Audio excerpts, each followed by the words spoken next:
¿Comienza? Oremos. Amado Padre que estás en los cielos, queremos darte las gracias, nuestro buen Dios, por darnos este sábado de descanso. Agradecemos que nos permites poder reponer nuestras fuerzas, poder espaciarnos en ti. Y ahora, Señor, suplicamos que tú llenes con tu Santo Espíritu al Pastor Braga, que él pueda manifestar lo que tú quieres que aprendamos, que cada uno de nuestros corazones esté dispuesto, Señor, a no tan solo escuchar ni aprender, sino que a poder llevar a cabo y poder cumplir fielmente con lo que tú nos pides. Gracias, Padre, porque tienes misericordia de nosotros y todavía nos llamas, Señor, para poder redarguirnos, Señor, y seguir tu camino. Bendícenos, acompáñanos, que las comunicaciones estén conforme a tu voluntad y nuestro oído presto también para escucharte. En el nombre de Jesús, amén.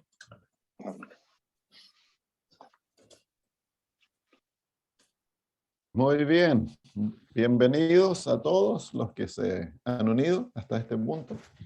Sabemos que vienen algunos hermanos que se unen más tarde, pero estamos felices de poder encontrarnos. La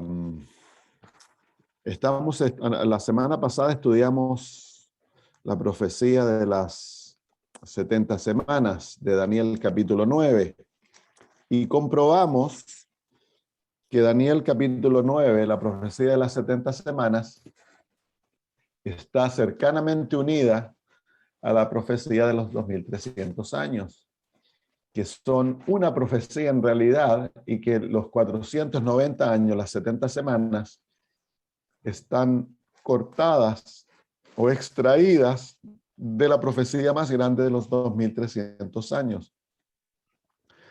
Todas las profecías de tiempo de Daniel tienen que ver con el ministerio de Cristo, el ministerio sacerdotal de Jesús.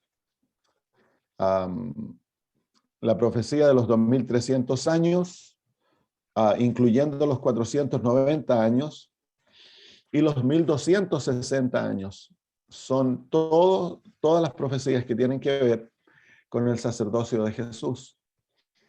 La profecía de los 490 años, 70 semanas, nos lleva desde la construcción de Jerusalén hasta el ungimiento de Cristo como príncipe, el príncipe del santuario, que es el sumo sacerdote, en el año 27, cuando Jesús fue bautizado. Y luego nos lleva al sacrificio de Cristo, en el año 31. Pero en el mismo año, Jesús comienza con su sacrificio. Bueno, con el bautismo, Jesús es ungido como sumo sacerdote. Luego, con su sacrificio, él comienza su ministerio sumo sacerdotal, ofrece su primer sacrificio. Y luego, el Señor Jesús comienza el continuo en los cielos, cuando es ungido, cuando nuevamente es ungido en el cielo como sumo sacerdote. Y lo vamos a ver todo eso hoy en una profecía en el Antiguo Testamento. Y eso es el continuo, y el continuo dura desde el año 31 hasta el año 1844, cuando comienza el ministerio anual, que es el juicio. Entonces la profecía de los 2300 años nos lleva hasta el punto en que comienza la limpieza del santuario en los cielos. Entonces, y la profecía de los 1260 años tiene que ver con la falsificación satánica del continuo, del ministerio diario que se ofrece en nuestro favor para nuestra salvación, y que iba a durar por 1260 años.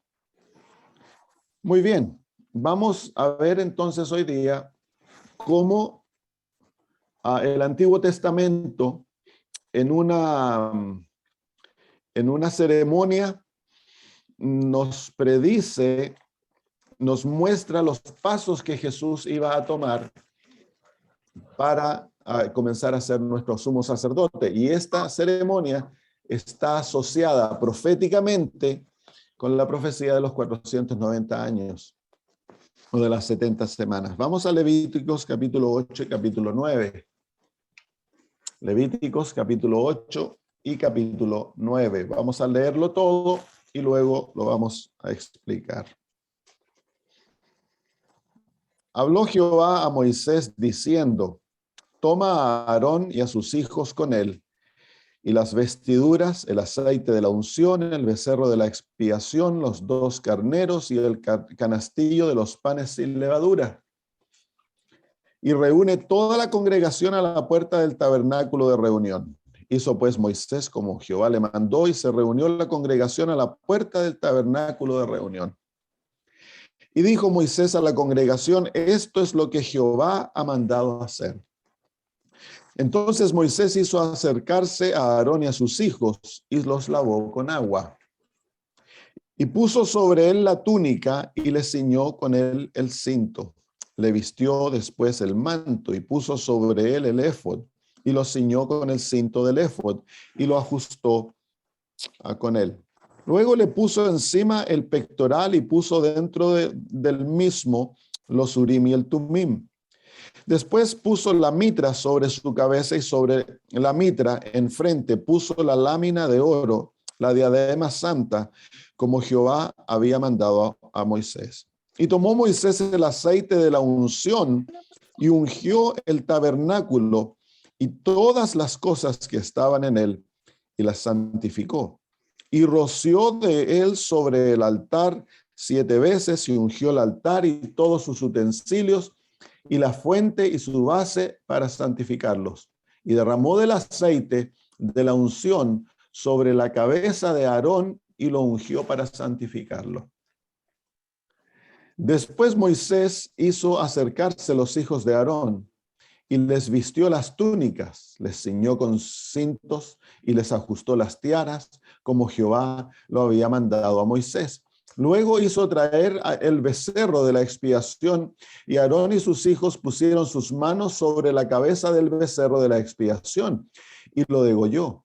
Y Moisés tomó la sangre y puso con su dedo sobre los cuernos del altar alrededor, y purificó el altar, y echó la demás sangre al pie del altar, y lo santificó para reconciliar sobre él. Después tomó toda la grosura que estaba sobre los intestinos, y la grosura del hígado, y los 2 riñones, y la grosura de ellos, y los hizo arder Moisés sobre el altar. Mas el becerro, su piel, su carne y su estiércol lo quemó al fuego fuera del campamento, como Jehová lo había mandado a Moisés. Después hizo que trajeran el carnero del holocausto, y Aarón y sus hijos pusieron sus manos sobre la cabeza del carnero, y lo degolló, y roció Moisés la sangre sobre el altar alrededor, y cortó el carnero en trozos, y Moisés hizo arder la cabeza y los trozos y la grosura. Lavó luego con agua los intestinos y las piernas, y quemó Moisés todo el carnero sobre el altar, holocausto de olor grato, sobre ofrenda encendida para Jehová, como Jehová lo había mandado a Moisés. Después hizo que trajeran el otro carnero, el carnero de las consagraciones, y Aarón y sus hijos pusieron sus manos sobre la cabeza del carnero, y lo degolló, y tomó Moisés de la sangre, y lo puso sobre el lóbulo de la oreja derecha de Aarón, sobre el dedo pulgar de su mano derecha, y sobre el dedo pulgar de su pie derecho. Hizo acercarse luego los hijos de Aarón, y puso Moisés de la sangre sobre el lóbulo de sus orejas derechas, sobre los pulgares de sus manos derechas, y sobre los pulgares de sus pies derechos. Y roció Moisés la sangre sobre el altar alrededor. Después tomó la grosura, la cola, toda la grosura que estaba sobre los intestinos, la grosura del hígado, los 2 riñones y la grosura de ellos, y la espaldilla derecha, y del canastillo de los panes sin levadura que estaba delante de Jehová, tomó una torta sin levadura y una torta de pan de aceite y un hojaldre, y lo puso con la grosura y con la espaldilla derecha. Y lo puso todo en las manos de Aarón y en las manos de sus hijos, e hizo mecerlo como ofrenda como ofrenda mecida delante de Jehová. Después tomó aquellas cosas Moisés de las manos de ellos, y las hizo arder en el altar sobre el holocausto. Eran las consagraciones en olor grato, ofrenda encendida a Jehová. Y tomó Moisés el pecho y lo meció, ofrenda mecida delante de Jehová, del carnero de las consagraciones, Aquella fue la parte de Moisés como Jehová lo había mandado a Moisés. Luego tomó Moisés del aceite de la unción y de la sangre que estaba sobre el altar y roció sobre Aarón y sobre sus vestiduras, sobre sus hijos y sobre las vestiduras de sus hijos con él. Y santificó a Aarón y a sus vestiduras y a sus hijos y las vestiduras de sus hijos con él. Y dijo Moisés a Aarón y a los hijos: servid la carne a la puerta del tabernáculo de reunión y comedla allí, con el pan que está en el canastillo de las consagraciones, según yo he mandado, diciendo: a Aarón y sus hijos la comerán. Y lo que sobre de la carne y del pan lo quemaréis al fuego. De la puerta del tabernáculo de reunión no saldréis en 7 días, hasta el día que se cumplan los días de vuestras consagraciones, porque por 7 días seréis consagrados, de la manera que hoy se ha hecho, mandó hacer Jehová para expiaros. A la puerta, pues, del tabernáculo de reunión estaréis día y noche por 7 días y guardaréis la ordenanza delante de Jehová para que no muráis, porque así me ha sido mandado. Y Aarón y sus hijos hicieron todas las cosas que mandó Jehová por medio de Moisés. En el día octavo, Moisés llamó a Aarón y a sus hijos y a los ancianos de Israel. Y dijo a Aarón: toma de la vacada un becerro para expiación y un carnero para holocausto sin defecto, y ofrécelos delante de Jehová. Y a los hijos de Israel hablarás diciendo: tomad un macho cabrío para expiación y un becerro y un cordero de 1 año, sin defecto para holocausto. Asimismo, un buey y un carnero para sacrificio de paz, que inmoléis delante de Jehová, y una ofrenda amasada con aceite, porque Jehová se aparecerá hoy a vosotros. Y llevaron lo que mandó Moisés delante del tabernáculo de reunión, y vino toda la congregación y se puso delante de Jehová. Entonces Moisés dijo: esto es lo que mandó Jehová, hacedlo, y la gloria de Jehová se os aparecerá. Y dijo Moisés a Aarón: acércate al altar y haz tu expiación y tu holocausto, y haz la reconciliación por ti y por el pueblo. Haz también la ofrenda del pueblo y haz la reconciliación por ellos, como ha mandado Jehová. Entonces se acercó Aarón al altar y degolló el becerro de expiación que era por él. Y los hijos de Aarón le trajeron la sangre, y él mojó su dedo en la sangre y puso de ella sobre los cuernos del altar y derramó el resto de la sangre al pie del altar. E hizo arder sobre el altar la grosura con los riñones y la grosura del hígado de la expiación, como Jehová lo había mandado a Moisés. Mas la carne y la piel las quemaron al fuego fuera del campamento. Degolló asimismo el holocausto, y los hijos de Aarón le presentaron la sangre, la cual roció él alrededor sobre el altar. Después le presentaron el holocausto pieza por pieza y la cabeza, y lo hizo quemar sobre el altar. Luego lavó los intestinos y las piernas y los quemó sobre el holocausto en el altar. Ofreció también la ofrenda del pueblo y tomó el macho cabrío que era para la expiación del pueblo y lo degolló y lo ofreció por el pecado como el primero. Y ofreció el holocausto e hizo según el rito. Ofreció asimismo la ofrenda y llenó de ella su mano y la hizo quemar sobre el altar, además del holocausto de la mañana. Degolló también el buey y el carnero en sacrificio de paz, que era del pueblo, y los hijos de Aarón le presentaron la sangre, la cual roció él sobre el altar alrededor, y las grosuras del buey y del carnero, la cola, la grosura que cubre los intestinos, los riñones y la grosura del hígado. Y pusieron las grosuras sobre los pechos, y él las quemó sobre el altar, pero los pechos con la espalda derecha los meció Aarón como ofrenda mecida delante de Jehová, como Jehová lo había mandado a Moisés. Después alzó Aarón sus manos hacia el pueblo y los bendijo. Y después de hacer la expiación, el holocausto y el sacrificio de paz, descendió.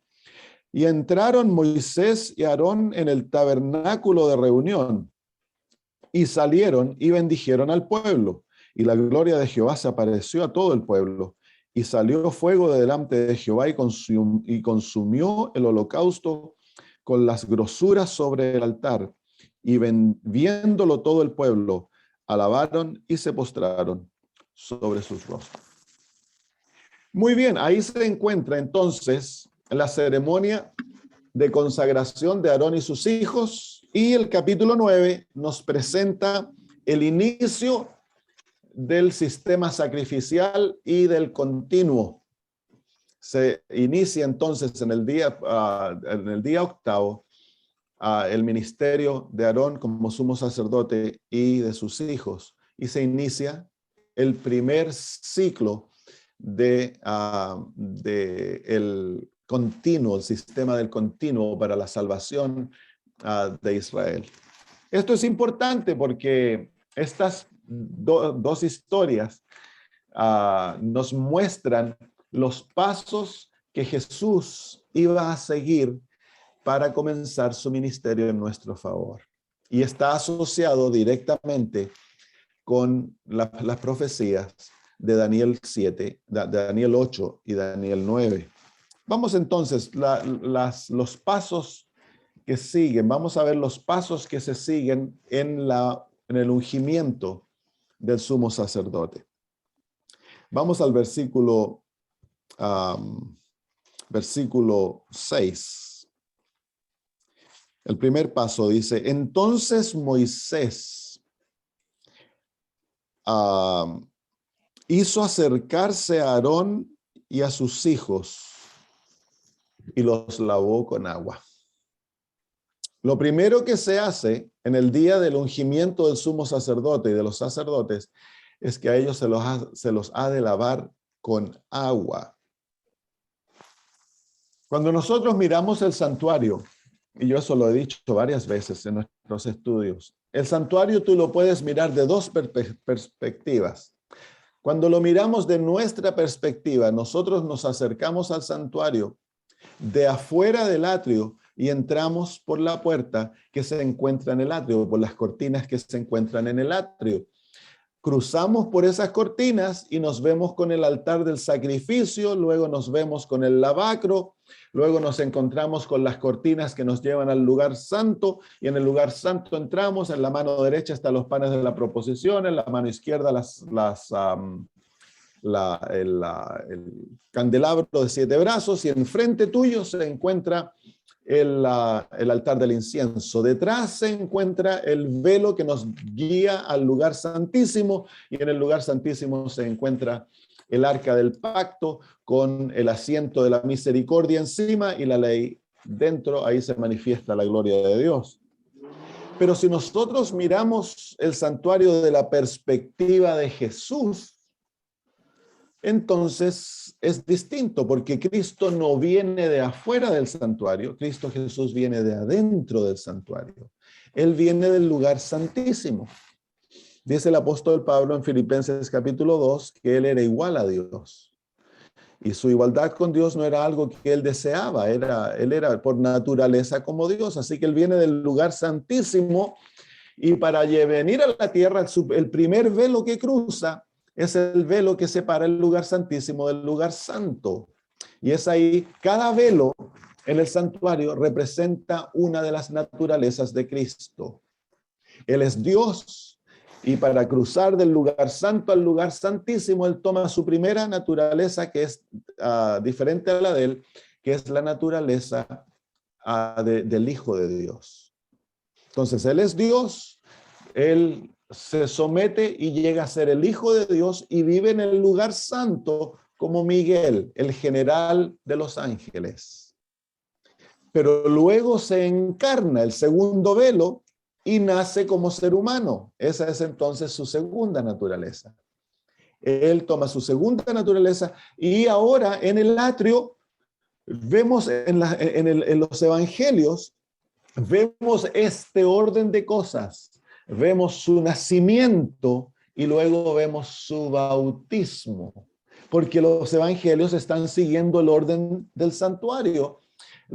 Vemos su nacimiento, casi no se sabe nada de su niñez ni de sus 30 años. Lo que se nos muestra luego es el lavacro, el bautismo. ¿Por qué?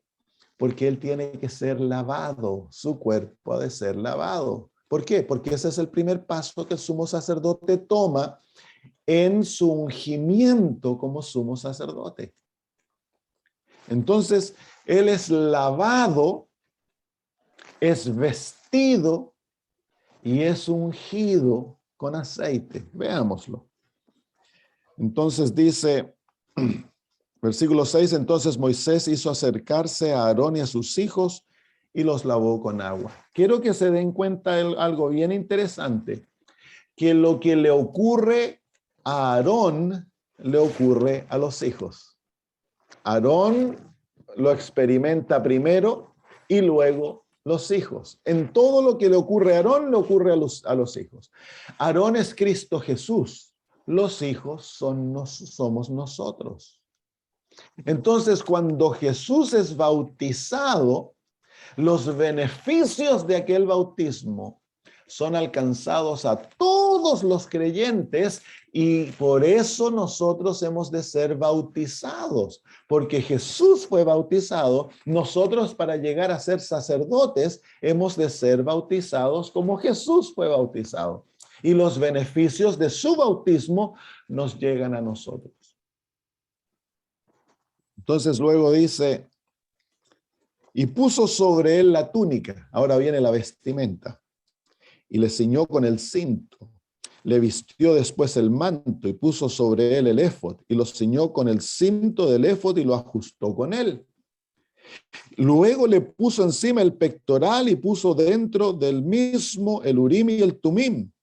Después puso la mitra sobre su cabeza y sobre la mitra enfrente puso la lámina de oro, la diadema santa como Jehová había mandado.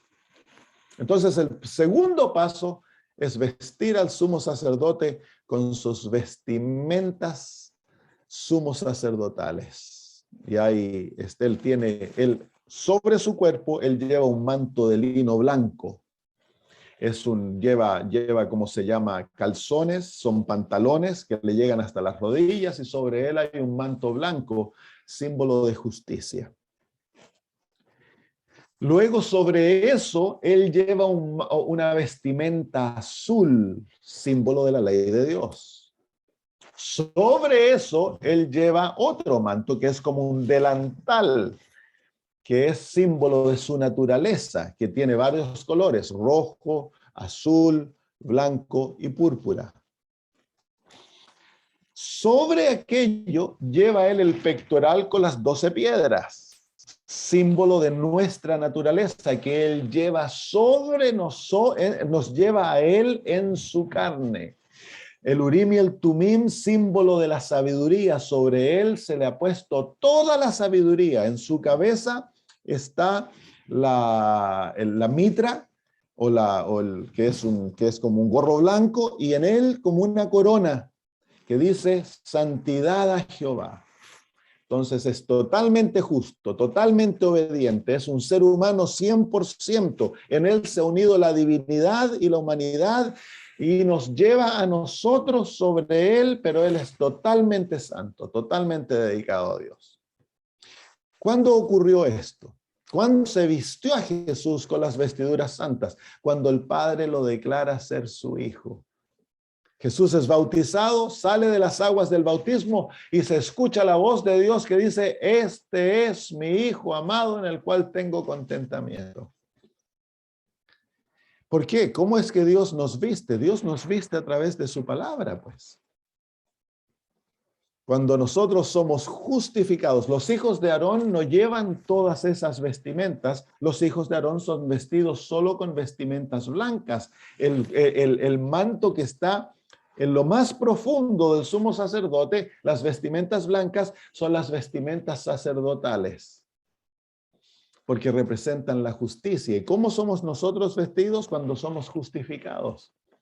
El día de nuestro bautismo, el Señor nos justifica y nos viste con vestiduras blancas y somos hijos de Él. Pero nosotros no llevamos los pesos. Cristo Jesús es el que lleva el peso de todo. Nosotros llevamos vestiduras bien livianas. Es por eso que el Señor Jesús dice, venid a mí todos los que estáis cargados y turbados. Y el apóstol Pedro dice, echad sobre él vuestras cargas. Él es el que lleva las cargas. Nosotros debemos de estar siempre en descanso, livianitos, llevamos una vestimenta livianita. Entonces, Aquí vemos que en el día del bautismo de Jesús, Jesús es lavado. Es por eso que Jesús, cuando Juan el Bautista no lo quiere bautizar, Jesús le dice, deja así porque hemos de cumplir toda justicia. Claro, Jesús está cumpliendo las ceremonias del Antiguo Testamento, las profecías dadas a través de estas ceremonias, que son exactas, tienen que cumplirse como fueron dadas. Él está cumpliendo toda justicia. Entonces, ok, es vestido. ¿Qué ocurre una vez que el Padre, que es vestido con las vestimentas sumos sacerdotales? Dice luego, versículo 10, y tomó Moisés el aceite de la unción y ungió el tabernáculo, todas las cosas que estaban en él, y lo santificó. Y roció de él sobre el altar 7 veces, y ungió el altar y todos sus utensilios, y la fuente y su base, para santificarlos. Y derramó del aceite de la unción sobre la cabeza de Aarón, y lo ungió para santificarlo. Qué increíble. Así que aquí vemos que aceite es derramado sobre la cabeza de Aarón. ¿Qué aceite es ese? El aceite representa al Espíritu Santo. Entonces, ¿fue Cristo ungido con el Espíritu Santo el día de su bautismo, cuando fue lavado y vestido? Claro, pues, el Espíritu Santo fue derramado sobre él, vino como paloma y se sentó sobre él. Y él fue ungido con el Espíritu Santo, nos dice el libro de Hechos. Así que aquí encontramos entonces el ungimiento del sumo sacerdote. Pero lo interesante, que es algo que nosotros a lo mejor no hemos prestado atención, es que aquel mismo día, no tan solo Cristo es ungido, sino que el santuario en los cielos es ungido por el Espíritu Santo, porque nos dice, miren, versículo 10 dice, tomó Moisés el aceite de la unción y ungió el tabernáculo y todas las cosas que estaban en él, y las santificó, y roció de él sobre el altar 7 veces, y ungió el altar y todos sus utensilios y la fuente y toda su base para santificarlo. Así que el día en que Cristo Jesús recibe el Espíritu Santo, todo el sistema del santuario está siendo preparado para comenzar sus servicios. Muy bien, ¿qué viene después? Bueno, dice versículo 13, después Moisés hizo acercarse a los hijos de Aarón y les vistió las túnicas, les ciñó con cintos y les ajustó las tiaras como Jehová lo había mandado a Moisés. Interesante que los hijos no son ungidos aquí con el aceite. Los hijos son solo vestidos, porque Cristo Jesús ha obtenido con su vida santa, obtuvo la justicia necesaria para vestirnos a nosotros. Y cuando nosotros somos vestidos, luego se nos otorga a nosotros el Espíritu Santo también. Somos ungidos con el Espíritu Santo. Muy bien, ahora vienen los sacrificios. Si tú miras el sistema del santuario de la perspectiva de Jesús, Jesús nace, luego es bautizado. En su bautismo, él es vestido, es lavado, vestido y ungido. ¿Y qué viene luego? Una vez que se termina el rito del lavacro, hay un espacio entre el lavacro y el altar del sacrificio. El próximo lugar donde Cristo, vamos a ver a Cristo y se va a hacer todo el énfasis, es el altar del sacrificio. Y aquí vemos exactamente aquello. Una vez que es vestido, que es lavado, que es ungido, él entonces viene a ofrecer sacrificios. Pero entre el lavacro y el sacrificio se encuentra el ministerio de Jesús. Se encuentra la manifestación de aquella vida santa. Se encuentra la manifestación de su carácter divino y de su carácter humano en aquellos 3 años y medio de ministerio, que es la manifestación de sus vestiduras blancas y del ungimiento que le fue otorgado.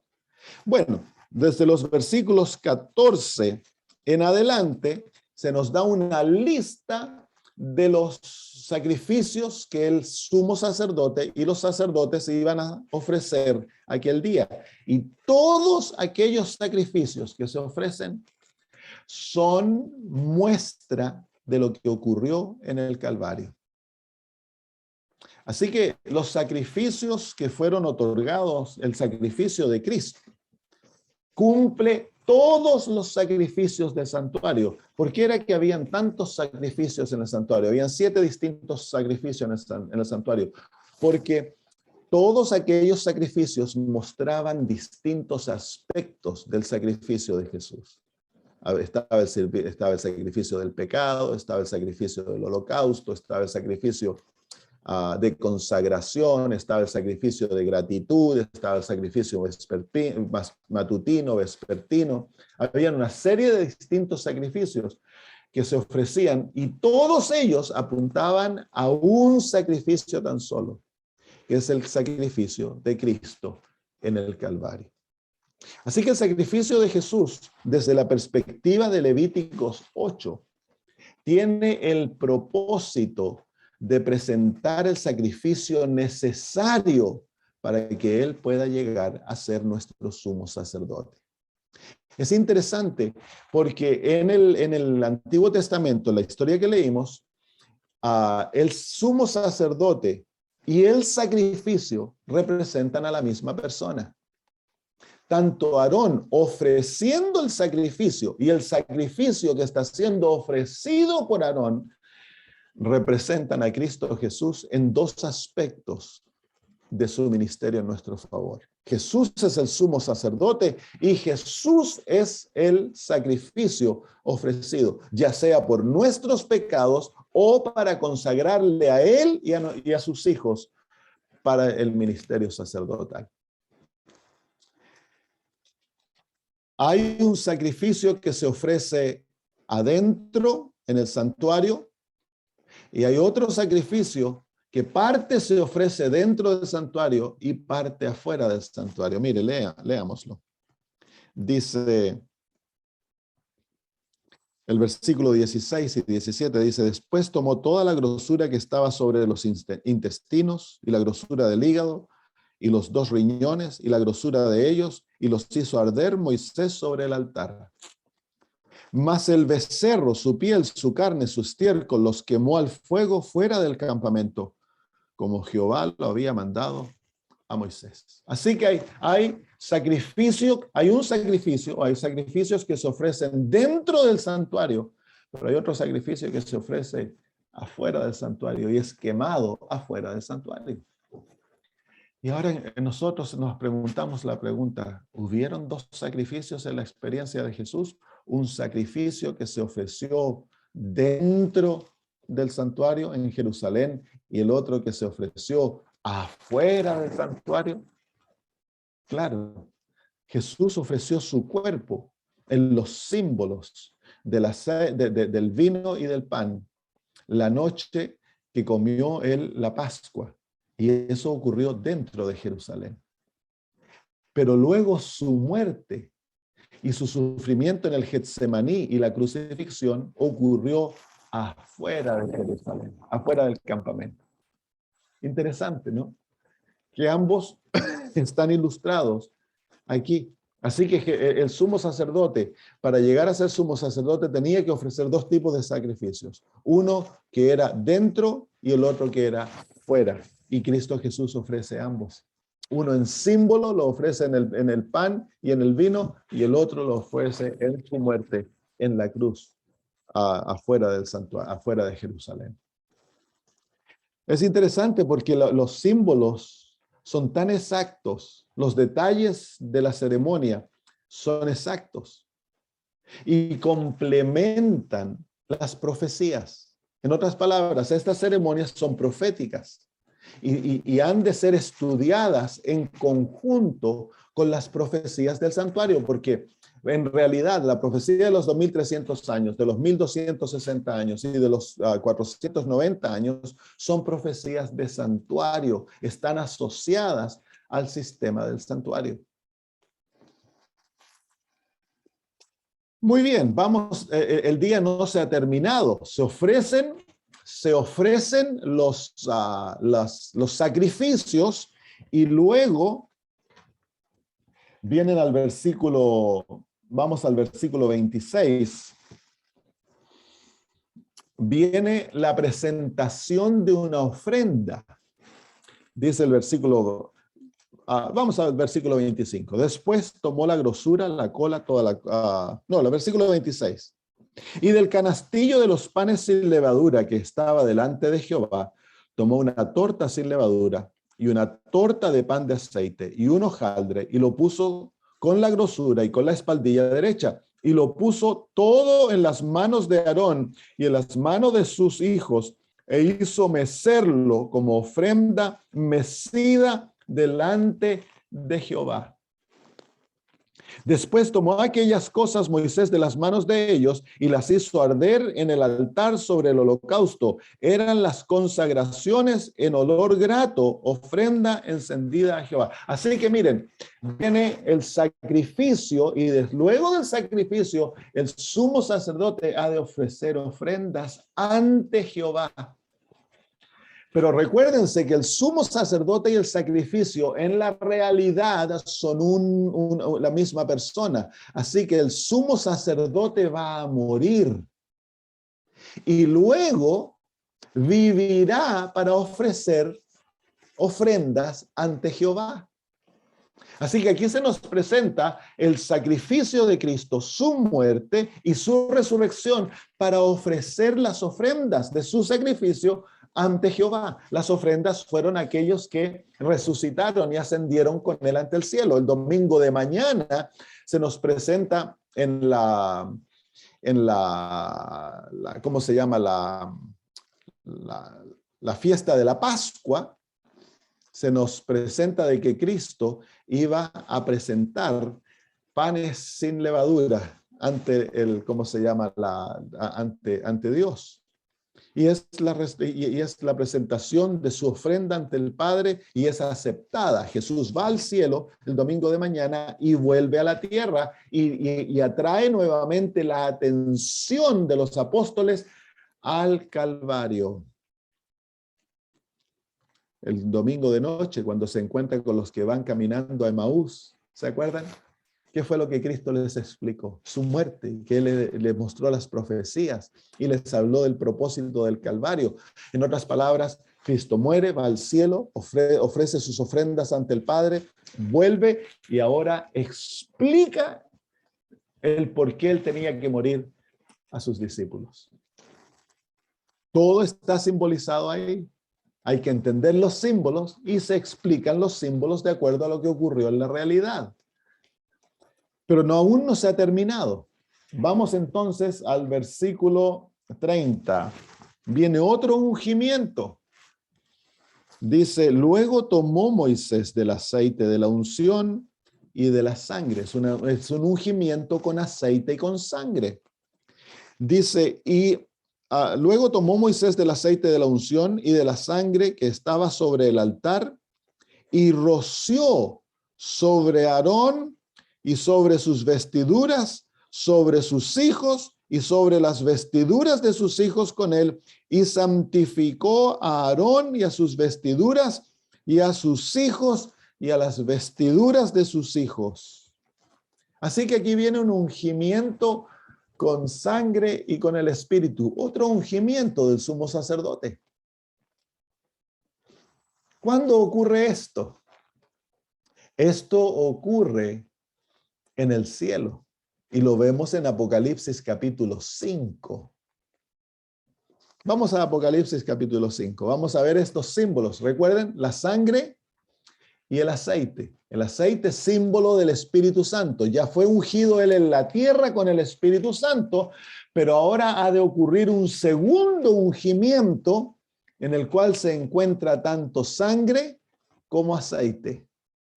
Vamos a Apocalipsis capítulo 5.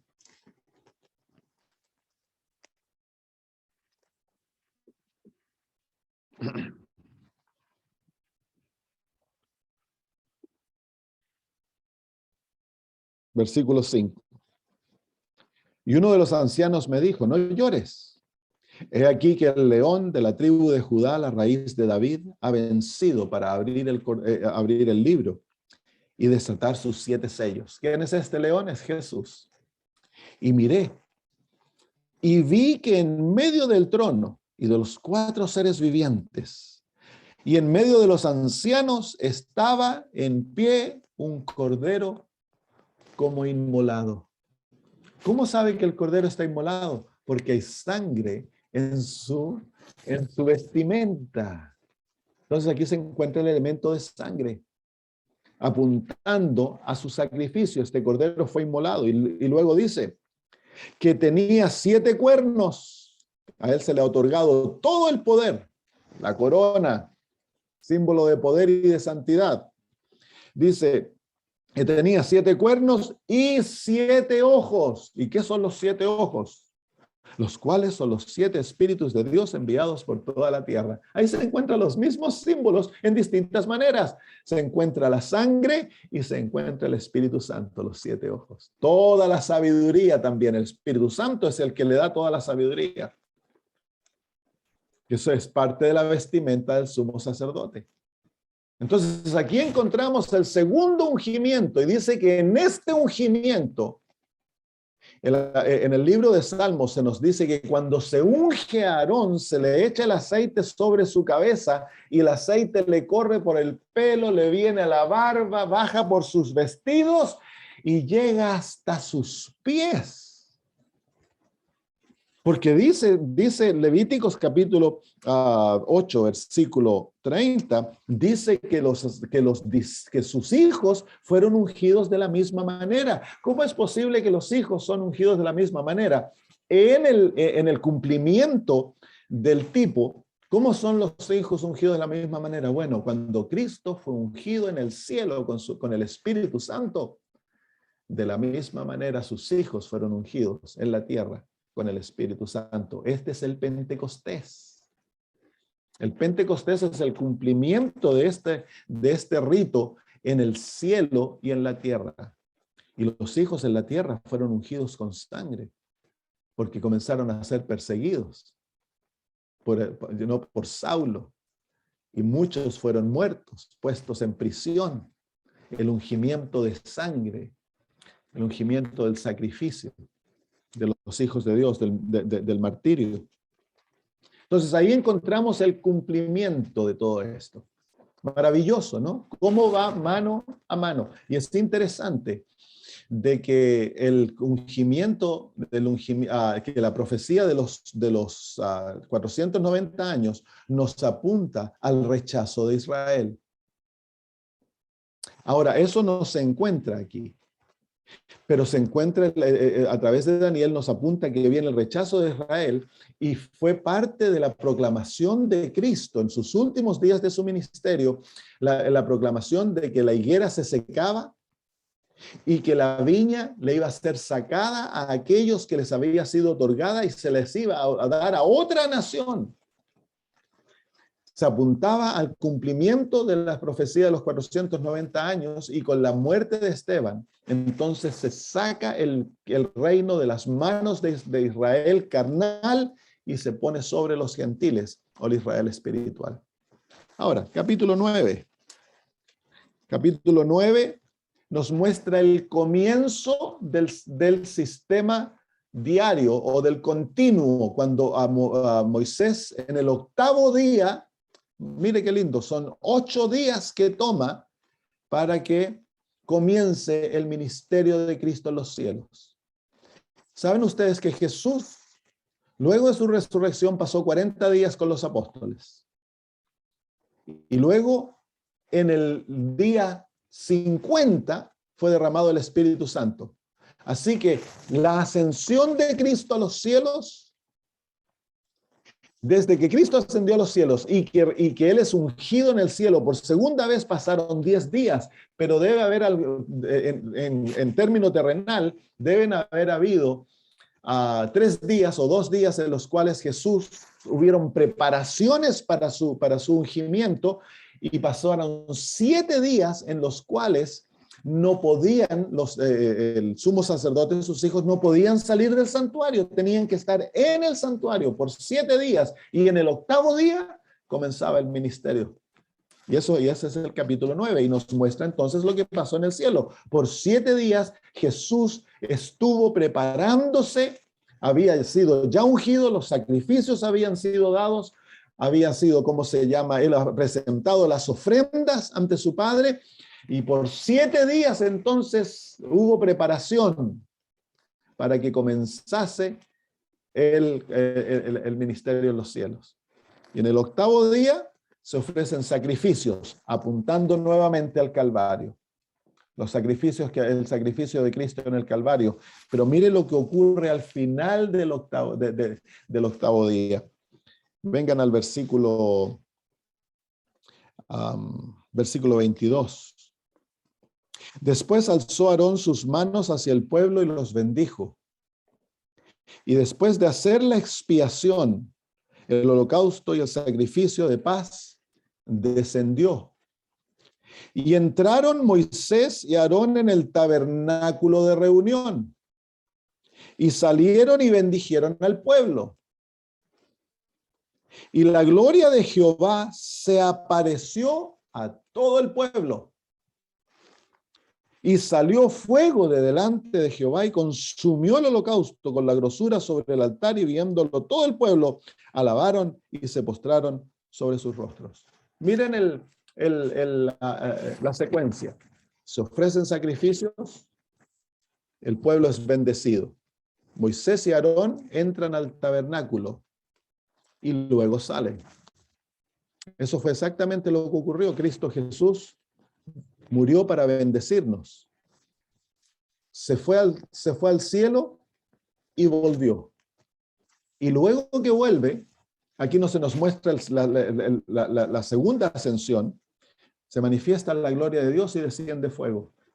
Nosotros vemos eso en la realidad. Claro, Cristo muere, resucita, va al cielo, vuelve, pasa 40 días con sus apóstoles, se va al cielo, y luego, ¿qué desciende del cielo?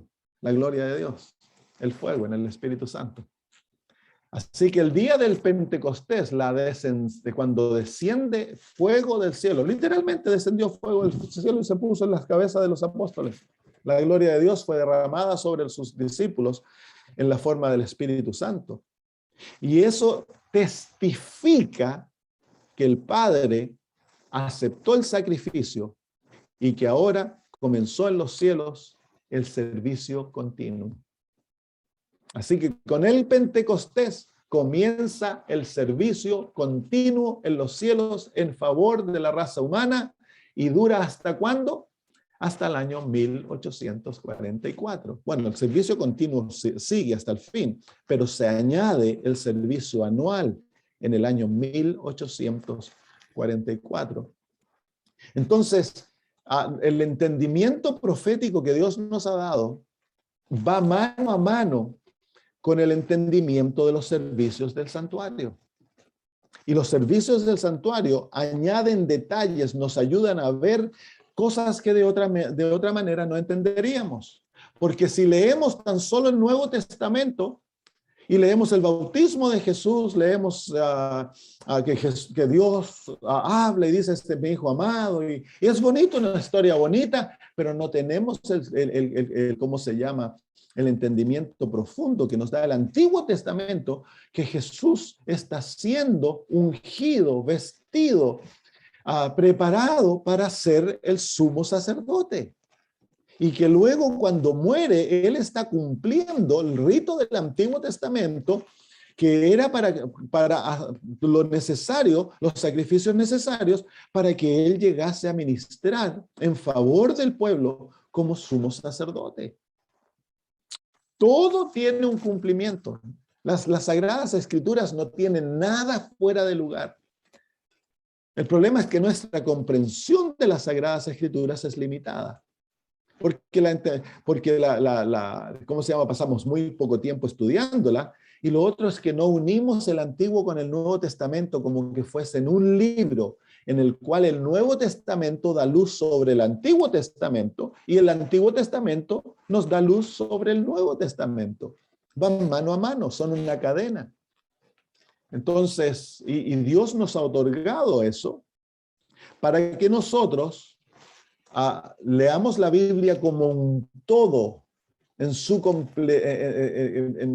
complejidad. Dios nos ha dado la Biblia como un todo, hermanos. El Antiguo y el Nuevo Testamento no son opuestos, no están separados, son un todo, es un libro. Y el propósito es que nosotros lo comprendamos de aquella manera. Muy bien, espero de que esto les haya servido. El contemplar el santuario de la perspectiva de Jesús nos ayuda a ver muchas cosas lindas. Por ejemplo, una vez que Cristo, el tercer velo, ¿qué nos habla el tercer velo? ¿Cuál fue la tercera realidad que tomó Jesús sobre él? Jesús es Dios, es el Hijo de Dios, es el Hijo del Hombre, los primeros dos velos. El tercer velo, ¿de qué nos habla? Bueno, en el tercer velo, en la cruz, Jesús se hizo pecado por nosotros. Tomó nuestra culpabilidad, tomó nuestros pecados y los hizo propios. Y por eso Él muere. Ahora nosotros entramos por aquella realidad. Hemos de contemplar a Cristo como nuestro pecado, como nuestro sacrificio. Hemos de verlo a Él padeciendo en nuestro favor y llevando nuestras culpas. Entonces ahí, al aceptar a Cristo, al enamorarnos de Él y aceptarlo como nuestro Salvador, entonces ahora el Señor, ya que se han ofrecido el sacrificio en nuestro favor, entonces ahora el Señor nos llama a ser sacerdotes y nos lava, recibimos el bautismo, nos declara justos, nos viste, nos unge con su Espíritu Santo. Y también hay un segundo ungimiento que viene a medida que crecimos, y es el ungimiento con el Espíritu y con sangre. Así que no debemos, queridos hermanos, tenerlo como que nosotros fuésemos cuando sufrimos, como que fuese algo extranjero, algo que no. Es parte del ser copartícipes del sacerdocio del santuario, de que nosotros no tan solo somos ungidos con Espíritu Santo, pero también somos ungidos con sangre. Y así como Cristo padeció, nosotros hemos de padecer juntamente con Él, porque eso nos hace ser sacerdotes del santuario. Así que cuando sufres, cuando padeces, cuando eres perseguido, no te aflijas. Estás siendo unido a tu sumo sacerdote, estás llegando a ser uno con Él. Entonces, entramos a la realidad del segundo velo, nos hace tomar a Cristo como el Hijo de Dios. Su naturaleza llega a ser la nuestra. Y el tercer velo nos va a exaltar a sentarnos en el trono con Cristo Jesús.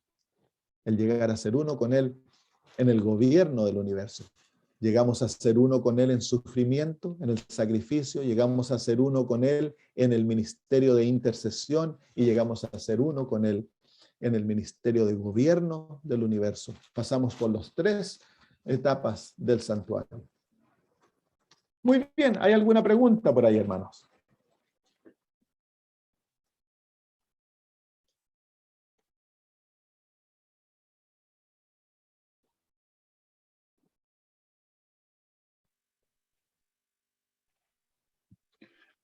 Pastor, Sí. ¿qué tal? ¿Cómo le va? Buenas tardes a todos. Yo entré un estás? poquito tarde. Bien, Pastor. Entré tarde, pero entendí, o entendí mal, no sé. Usted dice que a partir de 1844 continúa, sigue el continuo sacrificio hasta el final. ¿Puede ser? El ¿Anual? continuo servicio. Continúa. Bien. En el día de la expiación, el continuo continuaba, seguía. El continuo siempre se está ofreciendo. El perdón, la intercesión en nuestro favor continúa hasta el fin. Se añade el anual, que es el servicio de juicio en favor de la iglesia. ¿Eso hasta el fin? ¿El anual también? Hasta el fin, claro. Ah, bien. Bueno, el anual, en la realidad, el continuo llega hasta el fin de la gracia. Cuando termina el fin de la gracia, se acaba la intercesión. Claro. Pero el anual continúa hasta el fin del juicio después del milenio. Ah, interesante. Buenas tardes, hermanos. Una pregunta y una inquietud. Ese es el año de la el día de la expiación, ese año que usted está hablando que se continúa hasta después del juicio. No el día de la expiación. El continuo es el servicio que se lleva a cabo en el atrio y en el lugar santo, que es el servicio en favor de la salvación de la raza humana. Y es todo lo que Dios nos otorga para nuestra salvación: el sacrificio de Jesús, el Espíritu Santo, la palabra de Dios, la oración, el ministerio de la iglesia. Todo aquello que se encuentra en el atrio como en el lugar santo, es el ministerio continuo para la salvación de los seres humanos. Ahí se encuentra el ministerio de sacrificio en el atrio y el ministerio de intercesión en el lugar santo. Se encuentra el ministerio de los ángeles.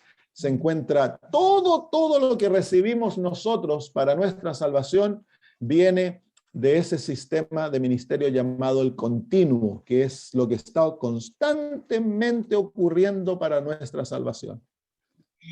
Gracias, pastor. Sí, yo entiendo eso. Quizás no supe explicarme. Mi inquietud es, como usted dice, que llega hasta el año 1944, ¿verdad? La profecía, y después va el año, el año, ¿qué fue que dijo usted? El año, el anual. A eso es que yo me refiero. ¿Cuál es este año anual? El anual, en el Antiguo Testamento, el ministerio anual era el día de la expiación, el juicio.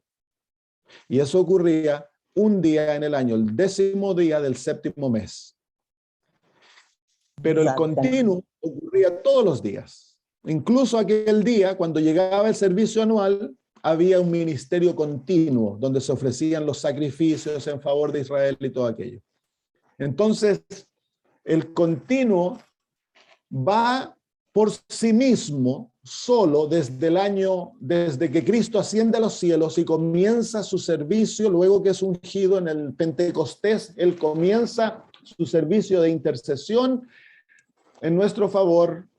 Todo eso va hasta el año 1844 y continúa, pero en el año 1844 comienza el juicio.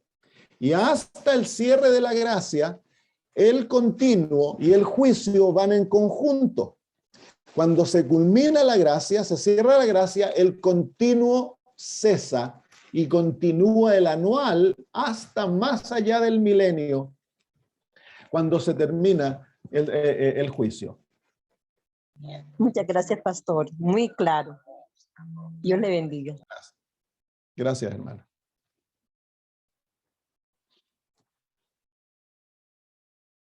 Muy bien. ¿Hay por ahí alguna otra pregunta, hermanos? Espero que no hayan quedado confundidos. Pastor, bendiciones. Sí, hermana. Feliz sábado todavía. La pregunta mía es, si el continuo era para la salvación, entonces el sacrificio anual, el de Yom Kippur, ¿era ¿para qué era? El sacrificio que se ofrece en el Antiguo Testamento para el día de la expiación nos muestra el sacrificio de Cristo. Todos los sacrificios es la cruz, el Calvario.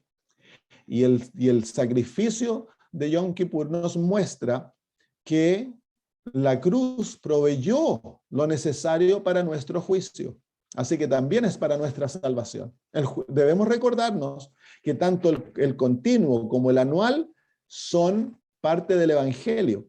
para la salvación. Dios en el juicio está buscando salvarnos, no nos está buscando condenarnos. El propósito del juicio es salvar a su iglesia. Y tiene que ver que en los continuos del día a día iba uno como personalmente y en cambio en el día de la expiación era el pueblo completo. Sí, vamos a estudiarlo. La próxima semana vamos a estudiar el día de la expiación. Pero el propósito es el día continuo, el día anual. Debía haber que el pueblo se uniese en el propósito. Por el hecho de que estaban siendo juzgados, debían unirse. Todos debían venir juntos y unirse en seguir al sumo sacerdote cuando ministraba por ellos en el lugar santísimo. Entonces, eso nos habla las profecías de Joel 2, cuando dice que debemos abandonar todos y hemos de venir todos juntos. Ezequiel capítulo 37, el Valle de los Huesos Secos, nos muestra que va a haber una tremenda obra de unidad entre el pueblo de Dios. Nos muestra que durante este periodo, el pueblo ha de unirse con el propósito de buscar a Cristo en el lugar santísimo y seguirlo a Él por fe. Y es por eso que Satanás está constantemente luchando para desunirnos, porque él sabe que el propósito del juicio es que el pueblo de Dios sea totalmente unido, que la unidad por la cual Cristo oró en el capítulo 17 de Juan llegue a realizarse, que haya una unidad perfecta. La unidad que se manifiesta en el cielo entre el Padre y el Hijo ha de llegar a ser nuestra unidad aquí en la tierra. Pastor. Sí. Y la pregunta que sigue sería, ¿cuál sería el sentido del continuo después del milenio, cuando ya todo fue resuelto? O sea, los redimidos ya fueron redimidos. El continuo termina con el cierre de la gracia, porque ya no hay más intercesión y nadie más puede ser salvo. El anual, que es el juicio, continúa hasta el fin del milenio. A eso me refería, al anual, me confundí. ¿Y cuál sería el sentido del anual del fin del milenio? ¿Por qué? ¿Por qué hasta este momento? Porque el juicio, tiene como propósito no tan solo salvar al ser humano, sino que la vindicación del carácter de Dios. Entonces, la primera fase del juicio, que es el juicio investigador que estamos viviendo ahora, que ocurre antes de la segunda venida de Cristo, ese juicio tiene el propósito de salvar a la iglesia. Pero luego que ya la iglesia es salva, la segunda fase del juicio tiene como propósito, durante el milenio, que la iglesia participe en el juicio y que el carácter de Dios sea vindicado totalmente en la mente de aquellos que han sido salvos, porque ellos han de mirar la evidencia y estar totalmente seguros que el juicio ha sido totalmente imparcial. Y en la tercera fase del juicio, después del milenio, son los impíos que se les permite mirar la evidencia para que ellos queden convencidos que no son destruidos porque Dios es un Dios parcial y que los escogió para ser destruidos, sino que es un Dios justo e imparcial que los llamó a la salvación y que ellos se pierden y son destruidos porque ellos escogieron hacer aquello. Y al fin entonces del juicio, el carácter de Dios es totalmente vindicado y Él puede destruir y limpiar al universo del pecado y restablecer todo por el hecho de que Él ha mostrado a todo el universo y el universo ha quedado contento al mirar la evidencia de que Dios es el Dios que Él siempre ha dicho que es, un Dios de amor, un Dios justo y un Dios misericordioso. Gracias, pastor.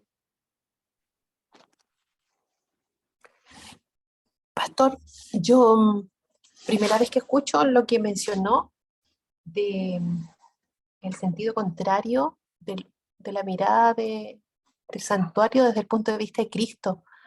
¿Me podría dar una pinceladita de nuevo?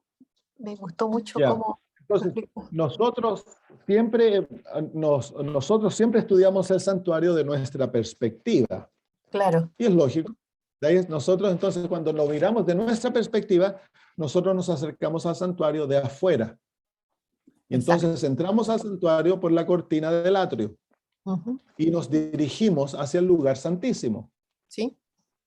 Jesús viene del santuario, pero él viene de adentro del santuario, no viene de afuera.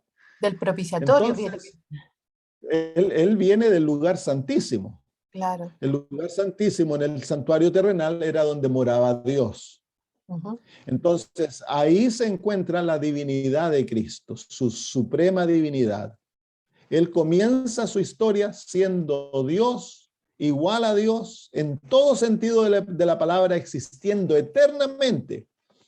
Pero producto del plan de la redención, Cristo va a llegar a ser la palabra, el Hijo de Dios. Entonces Él toma una nueva realidad, una nueva naturaleza, que Él llega a ser Dios y Hijo de Dios a la misma vez, y entonces ahora Él va a existir también en el lugar santo, que es donde están todos los ángeles, que se encuentran todas las millares de ángeles. Él existe como Miguel, como el general de los ángeles celestiales.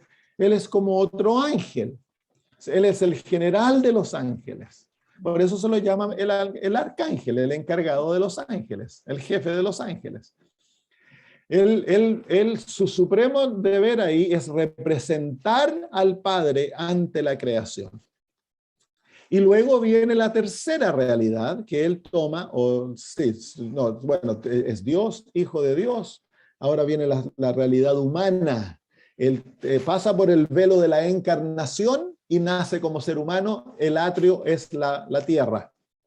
Claro. Nace como ser humano y lo vemos como bebé, porque ese es el velo. Lo vemos como bebé. La Biblia nos muestra el cumplimiento de aquello y luego ya no lo vemos como ser humano durante aquellos 30 años, sino que lo vemos en su bautismo.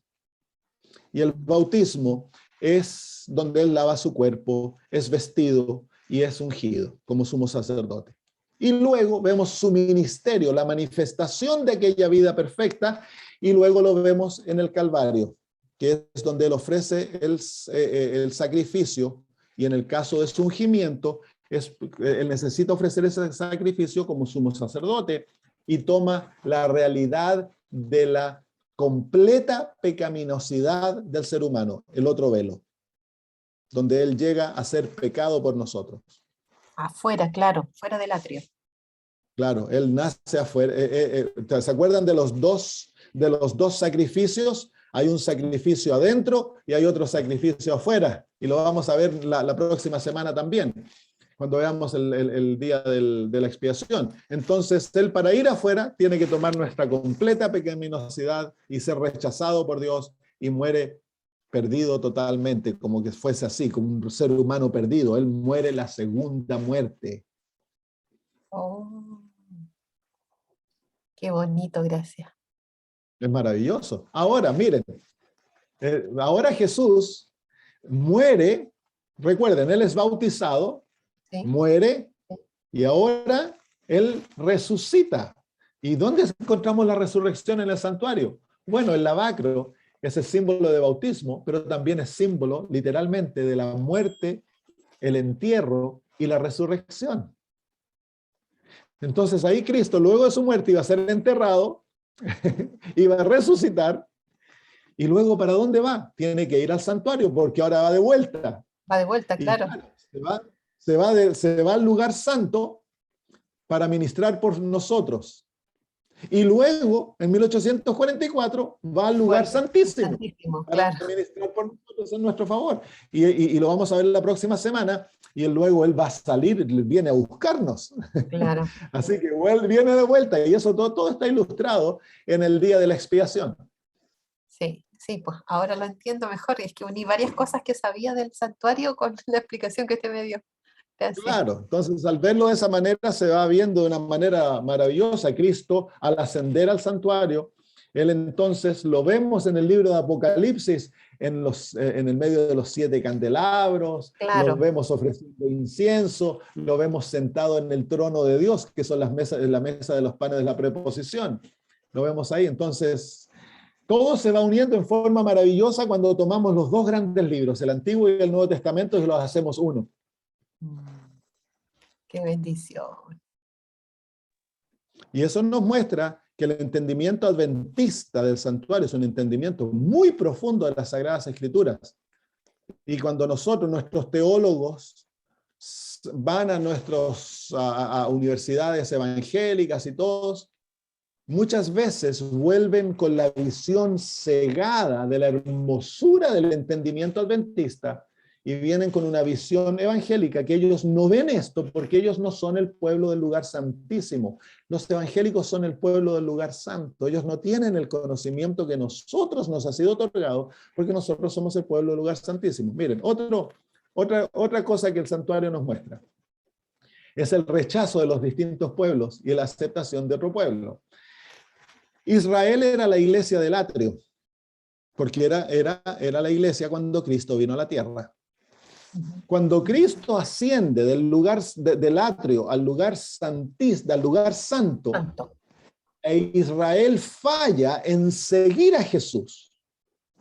Fíjense ustedes que Esteban testificó a Israel que Cristo se encontraba en el lugar santo, y los judíos se cerraron los oídos y lo apedrearon. Entonces Israel fue rechazado. Y un remanente de Israel cruzó del atrio al lugar santo y ellos formaron la nueva iglesia, la iglesia primitiva. La iglesia primitiva y la iglesia protestante, la iglesia evangélica, son las iglesias del lugar santo. En el año 1844, Cristo va a pasar del lugar santo al lugar santísimo. Y Dios levanta un pueblo como Esteban para decirle a los demás que Cristo está pasando del lugar santo al lugar santísimo, que viene el juicio. Y ellos se cierran los oídos y los echan de las iglesias. Entonces son rechazados y un remanente de aquel pueblo pasa del lugar santo al lugar santísimo y ellos conforman el remanente. Y el resto es rechazado. Todo se encuentra en el santuario. Qué lindo. Pastor, ¿y esa figura de rechazo del pueblo, del remanente, va a ser la misma en el fin del tiempo? No hay figura de rechazo del remanente. El remanente es zarandeado y purificado, pero el remanente no es rechazado. No hay rechazo del remanente. Por eso dice la hermana Guay que la iglesia adventista no va a llegar a ser Babilonia, que Dios la va a salvar en la 11ª hora. Porque si la iglesia adventista fuera rechazada y un nuevo pueblo saliera, no hay patrón en el santuario para mostrarnos aquello. Y las profecías siguen paso a paso lo que se ha sido predicho en el santuario. ¿Saben ustedes que si nosotros entendiésemos el santuario perfectamente, si nos quitan la Biblia, nosotros pudiésemos rehacer todas nuestras doctrinas y todas nuestras profecías basadas en el santuario? Porque todo está basado en el santuario. La Biblia es un libro de santuario. Próximo estudio hay que hacerlo de santuario, entonces. Por el pastor Braga. Quedó listo, pastor. Amén. Claro, ya me agarraron. Dijo que sí.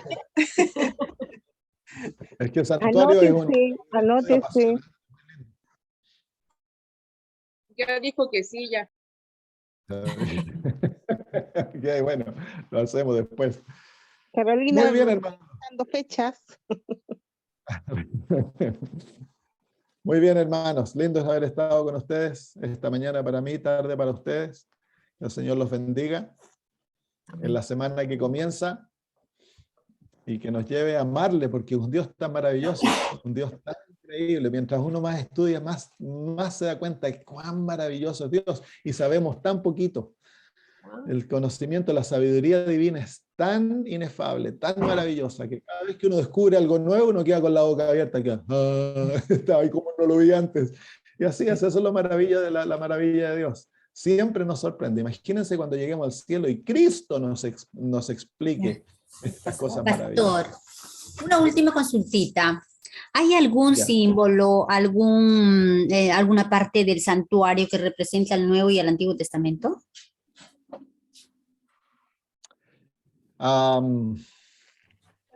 Bueno, El atrio representa el Antiguo Testamento y representa la transición de símbolo a realidad. El Nuevo Testamento estaría simbolizado por el lugar santo y el lugar santísimo, que es donde se desarrolla la gran realidad. Pero realmente la transferencia de antiguo a nuevo, porque el Antiguo Testamento es la verdad otorgada en símbolos. El Nuevo Testamento es la verdad otorgada en realidad. Entonces, donde ocurre aquella transición es en el Calvario. Ahí ocurre aquella transición de Antiguo a Nuevo Testamento. Si nosotros, no hay un símbolo clarísimo que nos muestre, pero al entender el santuario, la transición ocurre en el altar del sacrificio, porque ahí es donde Cristo Jesús, como sumo sacerdote, ofrece su sacrificio. Y al ofrecer su sacrificio, los símbolos caducan porque ya no cumplen función alguna. Eran una sombra que nos mostraba la realidad. Al llegar la realidad, los símbolos ahora cumplen una función importantísima, que es enseñarnos acerca de la realidad. Amén. Siempre cumplieron esa función, siempre. Entonces, Dios en el Nuevo Testamento no hay una descripción detallada de la gran realidad. ¿Por qué? Porque Dios nos ha descrito la realidad a través de los símbolos. Entonces ahora hemos de estudiar aquellos símbolos y mirar a la realidad y decir, ¿dónde encajan? ¿Dónde encajan? ¿Cómo fue cumplido esto? Y al ir mirando aquello, uno va diciendo, aquí fue, acá está, y se va formando un cuadro tan hermoso de la gran realidad que vino en Cristo Jesús. Gracias, pastor, qué hermoso, muy valioso, muy valioso. Amén. Muy bonito. Muy bien, oremos y terminamos. Nuestro amado Dios, cuán hermosa es tu palabra, Señor. La gran revelación que nos has dado, tanto en el Antiguo como en el Nuevo Testamento. Gracias por darnos el sistema del santuario, por permitirnos ver, Señor, en símbolos la hermosura de la realidad que ha llegado en Cristo Jesús. Amén. Te imploramos que estas cosas no queden en forma teorética en nuestras mentes, sino que al darnos cuenta de que tenemos un sumo sacerdote que en este momento ministra en nuestro favor en los cielos, nos lleva en su propia naturaleza, vive para nuestra salvación. Que, Señor, esto nos lleve a una entrega total, que nos lleve, Señor, a aferrarnos a Jesús y a vivir como sacerdotes, a vivir una vida de intercesión, Señor, a ofrecer la sangre de Jesús por aquellos que no lo conocen. Amén. Que nuestra vida sea, Señor, totalmente unida a Jesús, para que lo que Él obtuvo por nosotros llegue a ser una realidad en nuestras vidas. Así como lo que se le daba a Aarón se le otorgaba a sus hijos, que nosotros recibamos todos los beneficios que Cristo ha obtenido por nosotros. Gracias, Señor. En el nombre de Jesús. Amén. Amén. Amén. Muy bien, hermanos, un abrazo para todos.